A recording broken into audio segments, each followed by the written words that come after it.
Good morning, student. In the previous class, we have started our chapter 3, the countryside under the company's rule. In this chapter, we have seen about permanent settlement. Today, we will continue previous topics with their benefits. What is its benefits? We will see in this today's class, and we will see about many other revenue systems in this class. So, students, we will start our chapter 3 with previous topics. Permanent settlement. Permanent settlements, benefits of the permanent settlement. What is the benefits of permanent settlement? The British officials realized that their rule would be unstable unless they acquired local supporters who would act as a buffer between them and the people of India.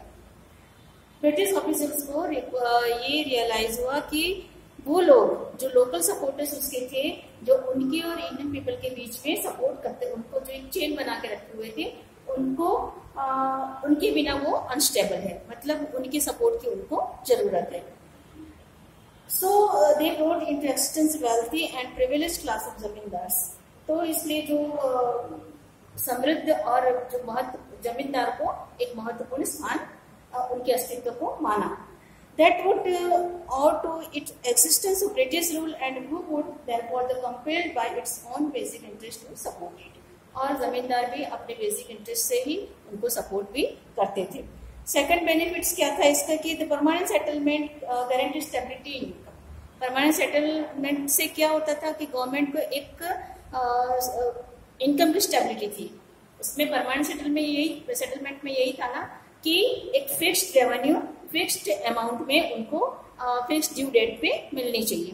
तो ये उनका इस systems का ये एक criteria था. तो इसकी वजह से फिक्स्ड इनकम उनको स्टेबल इनकम उनके लिए स्टेबल इनकम की गारंटी वो देता था. Collection of revenue through a small number of zamindar seem to be much simpler and cheaper than the process of dealing with lakhs of cultivators.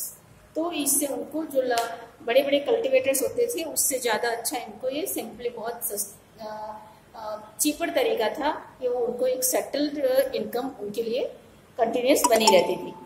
Third benefit ये था कि permanent settlement was expected to increase agricultural production. Agricultural production क्यों increase होता था? क्योंकि उनको वो fix income due date पे देनी थी. तो जो पीसेंट्स थे, जो किसान थे, जो फार्मर थे, उनको एक अच्छे से अच्छे अपने प्रोडक्शन को लाके उसको मार्केटिंग करके जो इनकम होती थी उसमें से कुछ अपने लिए भी बचाना होता था, कुछ उनको रेवेन्यू देना होता था. तो उनकी कोशिश ये रहती थी कि ज्यादा से ज्यादा अच्छा प्रोडक्शन हम अपने फार्म में कर सके. तो इससे एक एग्रीकल्चर प्रोडक्शन में भी इंक्रीमेंट हो रहा था. Since the land revenue would not be increased in future, the zamindar would be inspired to extend cultivation and improve agriculture productivity as was being done in Britain by its landlords. The permanent settlements were later extended to Orissa, the northern district of Madras and the district of Varanasi. इन सारे प्रांत में भी permanent settlement को extend किया गया. In parts of central India and Awadh, the British introduced a temporary zamindari settlement. और अवध और central India part में जमींदारी सिस्टम को सेटलमेंट के सिस्टम को इंट्रोड्यूस किया. Under this the zamindars were made owners of land but the revenue they had to pay was revised periodically. जमींदार को उस लैंड का ऑनर ही बनाया गया बट उनको रेवेन्यू पे करना पड़ता था. रिवाइज पीरियडिकली उसको रिवाइज करके उसको देना पड़ता था. Next other system is we have learned about our permanent settlement. The next revenue system is Marwari system.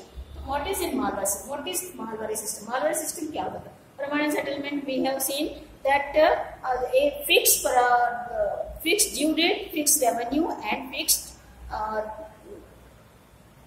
एक फिक्स्ड अमाउंट जो होता था ये परमानेंट सेटलमेंट होता था कि आपको इतना देना ही है और फिक्स डेट पे आपको देना पड़ेगा, चाहे आपका क्रॉप फेल हुआ हो, चाहे आपके फार्म में खेती हुई हो चाहे ना हो, बट उनको वो रेवेन्यू देना पड़ता था. मालवारी सिस्टम में क्या होता था, देखिए in 1822 the Mahalwari settlement was introduced in the Ganga valley, the north western province of the Bengal presidency, present UP. अभी यूपी में इसका पार्ट है बंगाल प्रेसिडेंसी का, उस समय नॉर्थ वेस्टर्न प्रोविंस था बंगाल का। Parts of central India and the Punjab. The revenue settlements was to be made village by village और estate by estate with landlords or heads of families who collectively claim to be the landlords of the village or the estate। Mahalwari system में क्या होता था कि landlords मतलब village के जो head होते थे, या तो एस्टेट मीन्स महल, जो किसी जो रिच लोग होते थे, जो महलों में रहते, जो बड़े बड़े लोग होते थे उस गांव के, उनके थ्रू कुछ एरिया उन लोग को दे दिया जाता था। उस एरिया को उनको कलेक्ट करके वो गवर्नमेंट को देना होता था। मालवारी सिस्टम में से ये महल से ही ये सिस्टम को नाम दिया गया है। तो जो विलेज के हेड होते थे या महल के हेड होते थे या उस एरिया के जो हेड होते थे, उनको ये काम दिया जाता था। वो अपने अपने एरिया के रेवेन्यू को कलेक्ट करके वो गवर्नमेंट को देते थे। तो ये मालवारी सिस्टम का ये सिस्टम था। Who collectively claimed to be the landlord of the village or the estate. In Malwari areas, the land revenue was periodically revised. The word Malwari is derived from the Urdu word mahal, meaning a house, estate or village. The heads of mahals or the village had been collected the tax from the villages and handed it over to the government. The Malwari system was devised by Mackenzie. Holt Mackenzie के थ्रू ये Mahalwari system establish हुआ था। Next system is Ryotwari system. We have seen the permanent settlement system and Mahalwari system. Our next revenue system is Ryotwari system. In this system, the establishment of British rule in South and Southwestern India brought new problems of land settlement. Land settlement का एक नया problem इसमें, क्योंकि यहाँ पे बड़े बड़े landlords नहीं थे। साउथ में बड़े बड़े लैंडलॉर्ड्स, वहाँ पे जमींदार लोग नहीं थे, तो यहाँ पे किस तरह से कलेक्ट किया जाए, ये इनको लिए प्रॉब्लम थे। The officer believe that in this regions there were no zamindars with large estate with whom settlement of land revenue could be made. तो इस यहाँ पे कलेक्शन रेवेन्यू का कैसे किया जाए, ये इनके लिए उनको एक दूसरे सिस्टम को सोचना पड़ा। And the introduction of zamindari system would upset the existing state of affairs. Many Madras officers led by Reed and Munro recommended the settlement should be made directly with the actual cultivators. Reed and Munro जो उस समय के वहाँ के officers थे, उन्होंने ये recommend किया कि ये रेवेन्यूज डायरेक्ट कल्टिवेटर से ही कलेक्ट किया जाए। डायरेक्ट जो भी फार्मर थे, जो प्रोड्यूसर थे, उनसे डायरेक्टली ही किसी के थ्रू कलेक्शन नहीं होता था। डायरेक्ट वो कल्टिवेटर्स जो फार्मर होते थे, उन वही डायरेक्ट जाके रेवेन्यू को उनको देना पड़ता। ये सिस्टम यहाँ पे उन्होंने रिकमेंड किया। The zamindars and could not claim a share of the growing income from land. Moreover, the cultivators was left at the mercy of the zamindar who could oppress him at will. तो जमींदार की दया पे वो लोग दया से वो छोटे थे, क्योंकि वो डायरेक्ट उन्हीं के थ्रू वो रेवेन्यू कलेक्ट करना था उनको। Under the Rayatwari settlement, the cultivator was to be recognized as the owner of his plot of land, subject to payment of land revenue. जो ऑनर ऑफ उनको मालिकी तो दी गई थी, प्लॉट का एक ऑनर ही कहलाता था, जहाँ पे उसको फार्मिंग करनी होती थी। बट वो फार्मिंग एज ए टेनेंट किराएदार टाइप ही होता था, क्योंकि जो भी उनको फार्मिंग करनी थी उसका रेवेन्यू उनको देना होता था। आप जिस तरह से भी आप उसमें प्रोडक्शन करोगे, उसका जो भी अर्निंग होती थी, उसका अगर वो आपके लिए सेविंग कर पा रहे हो कि नहीं कर पा रहे हो, बट उनका जो रेवेन्यू बनता था वो उनको गवर्नमेंट को देना होता था। तो एक नाम के वो ऑनर होते थे कि उस फार्म के वो ऑनर है। The supporters claimed that it was a continuation of the state of affairs that had existed in the past. Munro said, it is a system which has always prevailed in India. The Rajwari system settlement was in the end introduced in parts of Madras and Bombay presidencies. अंत में मद्रास और बॉम्बे की presidencies में ये इसको introduce किया गया। Gradually, the system was extended all over South India. The settlement under the Rayatwari system was not made permanent. Rayatwari system permanent system नहीं बन पाया। उसको परमानेंट सिस्टम नहीं बनाया गया और ये ऑलमोस्ट सदर्न एरिया में, साउथ इंडिया में ऑलमोस्ट इसको रॉथवेरी सिस्टम को इंट्रोड्यूस किया गया. It was revised periodically after 20 to 30 years when the revenue demand was usually raised. उसको 20 to 30 ईयर्स के बीच में उसको रिवाइज किया जाता, पीरियडिकली रिवाइज किया जाता था और उसका क्या होता था कि जो रेवेन्यू था उसको रेज उसको और बढ़ा के उसको रिवाइज किया जाता था. The rotary settlement did not bring into existence a system of peasant ownership. तो इसका अस्तित्व में ये नहीं था कि किसान को उसका मालिक बनाया जाता था, तो उस फार्म का. The peasants soon realized that a large number of zamindars had been replaced by one big zamindar. बहुत सारे जमींदार बना दिए गए थे, वो एक सिर्फ जमींदार के बदले बहुत सारे जमींदार को बस उनको बना दिया गया था. बस ये सिस्टम टोटली वही थी कि रेवेन्यू जो एक लोग कलेक्ट करके देते थे वो हर एक इंसान, हर एक फार्मर जाके वो अपना अपना देता था. The state and that they were mere government tenants whose land was sold if they failed to punctually pay land revenue. अगर वो लोग अपने रेवेन्यूज को पे करने के लिए फेल होते हैं तो क्या होता था, उसके रिजल्ट में उसका जो ऑनरशिप वाला जो लैंड था उसको सोल्ड किया जाता था, उसको सेल आउट कर दिया जाता था. मतलब उसको जमीन उनकी बेच दी जाती है अगर वो रेवेन्यू पे नहीं कर पा रहे हैं तो. सो all of these revenues, what is the effects of these systems? all सारे systems थे, उसके effects क्या पड़े, उसके कुछ benefits भी थे, उसके losses भी थे. क्या effects थे हम लोग आगे we will see the effects of these systems. All the above mentioned land revenue systems led to empowerment of the rural population. जो गरीब लोगों को और भी गरीब बना दिया, empowerment दरिद्रता और दरिद्र बना दिया. इस सिस्टम्स ने, सारे रेवेन्यू सिस्टम्स ने जो गरीब थे और भी गरीब बनते चले गए.